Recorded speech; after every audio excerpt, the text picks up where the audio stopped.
Pesan saya tetap dijaga kekompakan, saling bantu-membantu pelaksanaan tugas, saling bantu-membantu menyelesaikan tugas, saling tolong-menolong kalau ada kesulitan-kesulitan. Jangan sampai ada yang berkhianat. Kita satu keluarga.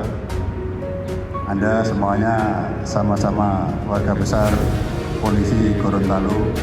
Jadi kita tetap eksis, saling mengingatkan. Kalau ada yang salah, saling kita betulkan. Jangan ada yang saling iri dengki. Insya Allah, Allah akan senantiasa meridhoi dan melindungi kita semuanya. Sekali lagi, terima kasih.